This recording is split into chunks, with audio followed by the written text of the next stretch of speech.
Assalamualaikum warahmatullahi wabarakatuh.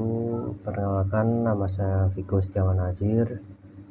Di sini saya akan menjelaskan tentang budaya dan perilaku kognisi. Yang pertama, pengertian budaya dulu. Nah, budaya itu artinya kebiasaan, nilai, dan aturan hidup yang diwariskan dari orang tua ke anak. Budaya itu membuat seorang terbiasa berpikir, bersikap, dan menilai sesuatu dengan cara tertentu.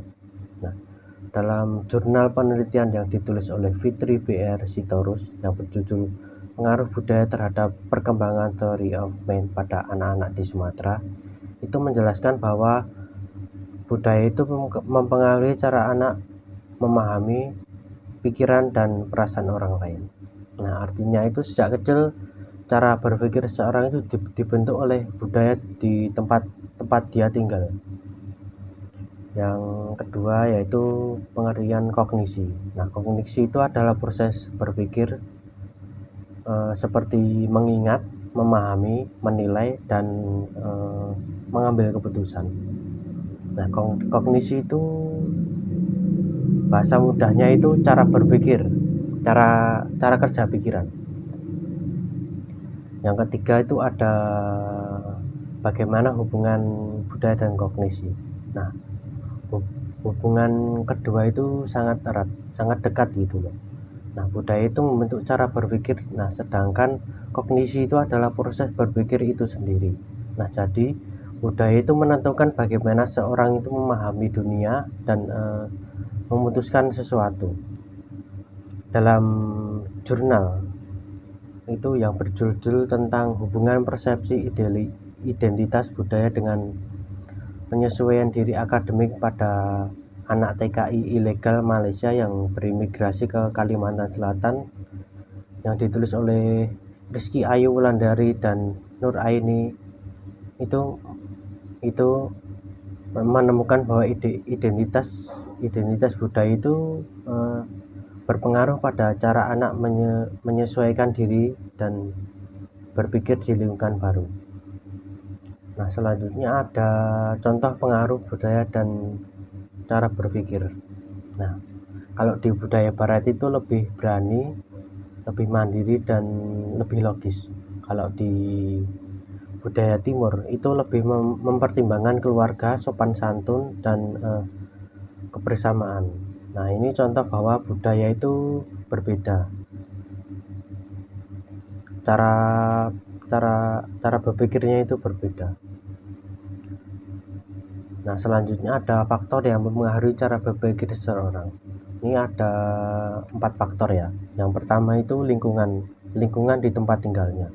Jika lingkungan tempat tinggal itu disiplin, tertib, dan menghargai waktu, maka orang itu akan tinggal di sana akan terbiasa berpikir teratur, tepat waktu, dan bertanggung jawab. Nah, jika lingkungan di tempat tinggal itu penuh dengan konflik, keras, atau tidak aman, maka cara berpikir seseorang itu bisa menjadi lebih waspada, mudah curiga, atau cemas. Nah, jika lingkungan tempat tinggal itu religius dan penuh nilai moral, maka seseorang itu akan cenderung berpikir sesuai norma sopan santun dan mempertimbangkan etika. Yang kedua ada faktor yang mempengaruhi pikiran seseorang, yaitu faktor pendidikan.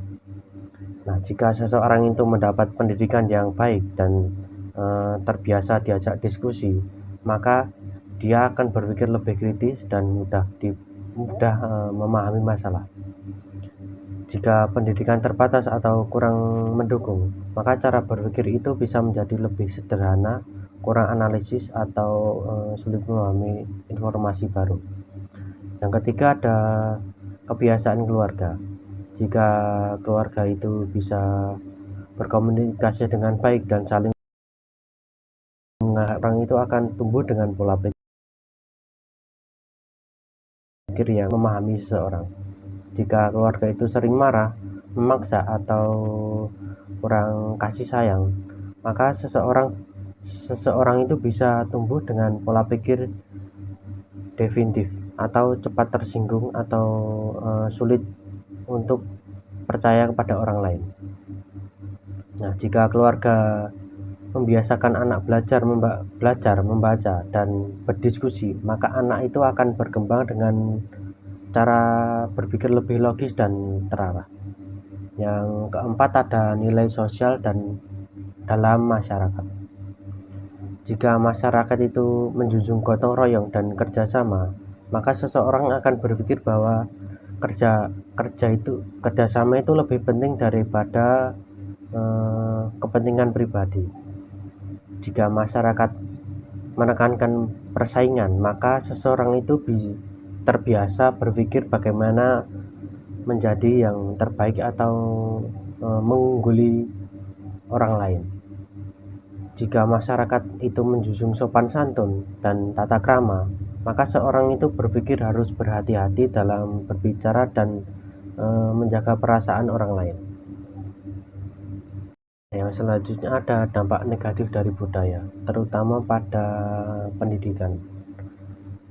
Tidak semua guru itu tahu cara memasukkan budaya ke pembelajaran itu. Yang kedua, orang tua itu kurang mendukung. Yang keempat, budaya asing itu dapat menggeser budaya lokal. Bahan ajar budaya itu masih minim. Nah, artinya jika budaya tidak dijaga, maka pengaruh positifnya itu bisa berkurang. Lanjut ke kesimpulan dari ini tadi. Nah, budaya itu artinya kebiasaan hidup yang membentuk cara kita untuk berpikir. Nah, kognisi itu proses berpikir itu sendiri. Nah, keduanya itu saling berhubungan dan saling mempengaruhi. Nah, bukti dari kedua zona Indonesia tadi menunjukkan bahwa budaya itu sangat mempengaruhi perkembangan dan cara berpikir seseorang. Terima kasih. Kurang lebihnya mohon maaf. Wassalamualaikum warahmatullahi wabarakatuh.